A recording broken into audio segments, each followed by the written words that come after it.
Hey guys, MG here, MGCovers, bringing you a March Madness Sweet 16 betting preview. It's on a Monday night. We're recording this March 25th. So if you're curious about the odds and curious what time we taped it, it's Monday night, probably about 10:35 Eastern Standard Time. What a March Madness to start. It was incredible. Had a lot of dogs winning out the gate. And then, of course, we had some favorites covering in the round of 32. But we're going to cover a lot of information today. I'm going to give you a full breakdown. We're going to look at sort of a, we're going to kind of examine the teams that are in the Sweet 16, just look at them isolated. I'm going to show you how to do it in my power rankings, and then we're going to start getting to the betting preview of all 8 games for the Sweet 16, and I'm going to give you my lines for those games. So, hey, let's get started. First thing I want to do is go over some March Madness against the spread numbers. It's very interesting to look at these numbers because this will help you in betting for the upcoming Sweet 16. First off, and I called this, and if you follow me on Instagram, you already knew this, favorites were 23 and 25 against the spread overall. And just like any type of betting situation, the general public loves favorites. So what happens is that line is inflated or shaded. It becomes higher, and that creates value on the opposite side. And that's generally where the sharps go. And that's generally why the favorites don't cover, because that line that they're playing, if it's -10 and then the favorite jumps on it, and then that line will become inflated, it'll go up to -11. So interesting stats. Not always fade the public, but more times than not, the public's is generally going to be wrong. This is another cool stat to look at. The SEC was 4-8 against the spread. ACC 3-9 against the spread. I mean, amazing. Which we know this. Again, this kind of correlates in what I'm saying. When I opened up with about favorites, SEC teams, ACC teams, real popular, not as popular as some of these other teams that cover, like Murray State, like Liberty. So not surprised that those numbers are where they're at. Now, this is really interesting too here. Favorites were 16-0 on the money line in round 2, and I'm going to talk about this in a second. 16-0. That means all the favorites won on the money line, not covered. We're talking about money line that just flat won. All the favorites won on the money line in round 2. And this is, I just thought I'd throw this in there, $100 part. If you'd have bet all 16 favorites, $100 parlay, you'd have won $9,600. Or a dime player would have won $96,000. Is that not crazy? Crazy. But again, it's hard to predict that. It's rare that happens. And just like I was saying about the favorites, 16-0 on the money line, but they covered at 18-5, which was still a high number against the spread in the second round. And I've got why there. And I did some research on this, and I already knew this as well. But every single coach that's in the Sweet 16 that won in the round of 32 has coached in a Sweet 16 game, with the exception of one, and that'd be LSU's coach. Is that not amazing? 15 of the 16 coaches in the Sweet 16 have coached in the Sweet 16 before.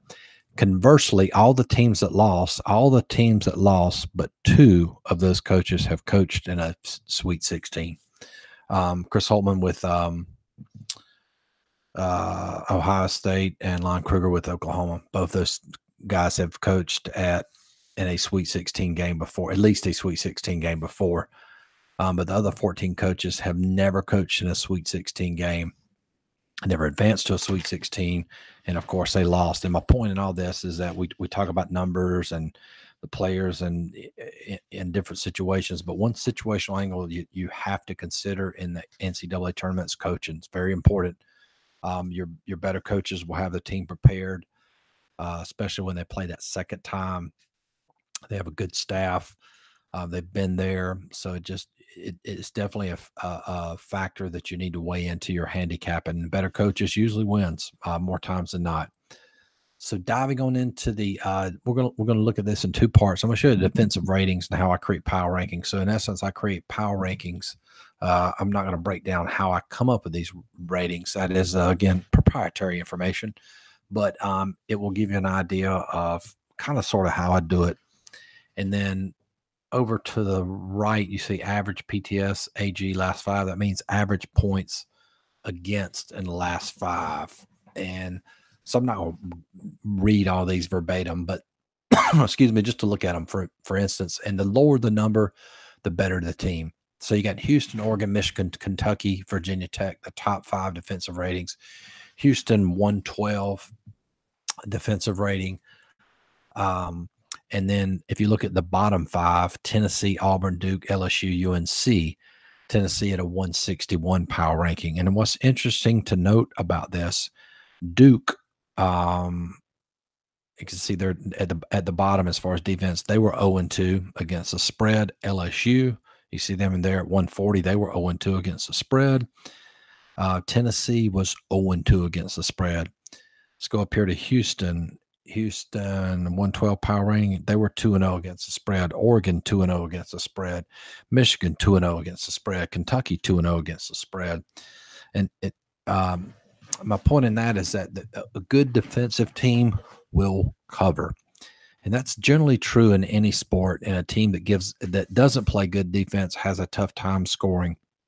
I'll show you a couple examples here in a second, but it's that's a really good point that I look at in my handicapping, and the general public will look at, this team scores a lot of points. They tend to think that that's an advantage, but it's actually not. It's the other way around. A real good defensive team will cover.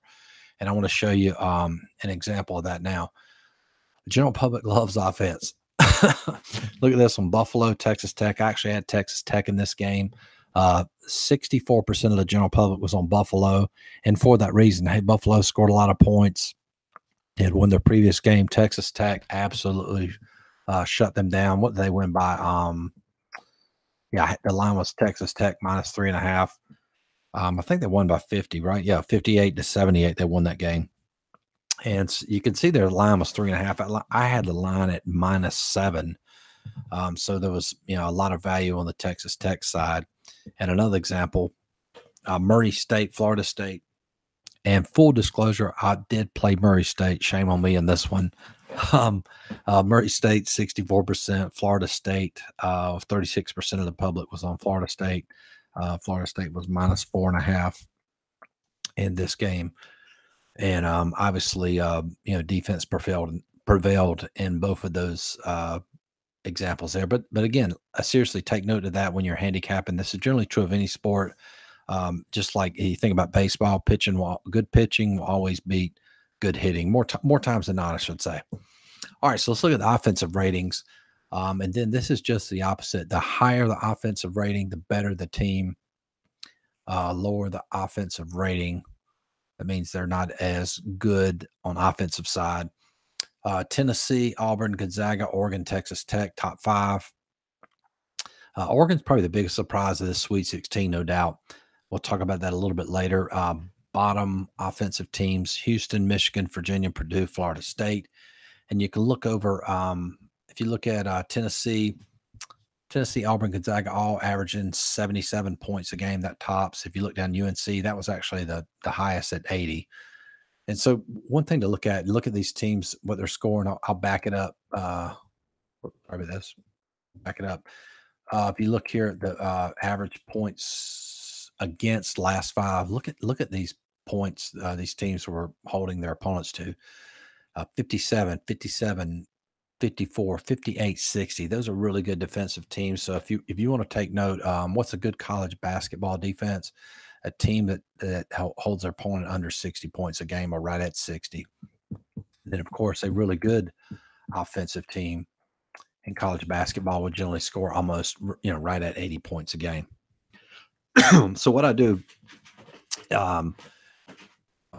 So what I do now is I'll take the offensive ratings and the defensive ratings, and I'll use that to create a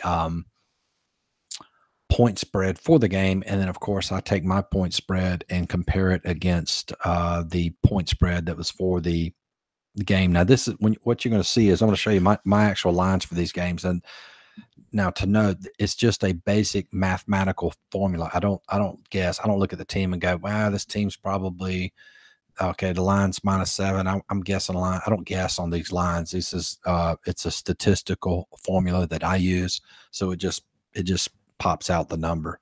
So whatever that number is, I just use that number. Now I do not just base the game solely on my line. I do actually fact, and that's what we call objective handicapping. And of course, you have to have subjective handicapping. Um, in your process of handicapping a full game. So, I mean, I still look at other subjective factors as well. I'll talk about some of those next. So let's dive into the games here. FSU, Gonzaga, first game coming in on Thursday night. Let me get my notes organized here. This is going to be a rematch of last year. FSU won that one 75-60. My line for this game is I have Gonzaga -3. I thought this is a really interesting point to bring up about Gonzaga. Gonzaga is 1-6-1 against the spread in their last, I guess that's 8 games against the ACC. Very interesting. And I mean, I know people don't like to hear this, but it is true. The West Coast Conference is a weaker conference than the ACC. It's probably not even close. I mean, it's probably 3 or 4 conferences better than that. So I think that's why you see Gonzaga struggle against ACC teams there, but nonetheless, the line would be, -3. So that means my line would be Florida State +7.5. Again, Florida State playing really well, probably the best basketball they've played all year. Again, it's going to be a great game. Next, we have Purdue going up against Tennessee. My line for this game is Purdue -4. Let's see. See what my notes here. Tennessee's 6, and one of the forgot to mention this. When I'm evaluating teams in a tournament, what I look at is a lot of people say, well, let's see how they've done against a neutral site. I just don't think there's not enough data there. So in essence, this is an away game because they're going to pack up, they're going to fly to wherever they're playing. So it's an away game. So I view that. So when I'm handicapping this, I handicap it as an away game. So Tennessee's 6-4 against the spread in their last 10 games away. Purdue in their last 9 games away, they've won 7 of them. So they're a very good team on the road. Tennessee struggled. You're definitely looking at that line. That means you and the way I handicap that. So my line is -4, Purdue's +1. So in essence, you have a 5-point differential. And I generally do not wager unless I can get, 4 or 5 points differential. Sometimes the other day I took Texas Tech against Buffalo. The line was 3.5. The real line, my line was 7. So in essence, I looked at that as, hey, I'm getting double. My line's double. So I went with Texas Tech and they covered, very easily. But generally, I would say probably a minimum of a 3-point differential. I'd like to see a little bit more than that. But again, these games are very tight. It's like I talked about, if you follow me on Instagram, these games are very, very tight, meaning the numbers are tight. There's not a lot of, teams are real good. And it's just very difficult to handicap. Moving on to the next game, Texas Tech and Michigan. It's going to be a showdown of really, really good defensive teams. I mean, just real good. My line for this game is Michigan -1, so not much different than the actual line. So this would be a game probably more than likely I would stay away from. Me personally, I mean, it just depends. You could probably get some line movement. There'll probably be some line movement here. I'm not sure which direction. Interesting stat. Again, I always focus on the away stats. Michigan's 5-5 against the spread in their last 10 away games. Texas Tech, the same. They are 5-5 against the spread in their last 10 away games. So not really hard to really say who has the advantage here. Maybe Michigan has the edge with coaching. I would definitely give them an edge in coaching, but like I said, a very tight game. And finally, Oregon, surprise team of the tournament. Facing Virginia. Virginia opened up at 6.5. This line's already gotten bumped up to 8.5. And if you're new to sports betting, so what's happened in essence, if you saw that line, Virginia -6.5, that's the line the sports book made. And then you had more people betting Virginia. So they increased that line, which in essence would make the Oregon line better as well. So that means Oregon moved from 6.5 plus 6.5 to plus 8.5. So you're getting more points with Oregon. So again, the sports books in essence was getting a lot of early money on Virginia. So they moved the line up in hopes to get more money on Oregon to balance out the books. Because again, the sports book, I've talked about this in a lot of videos.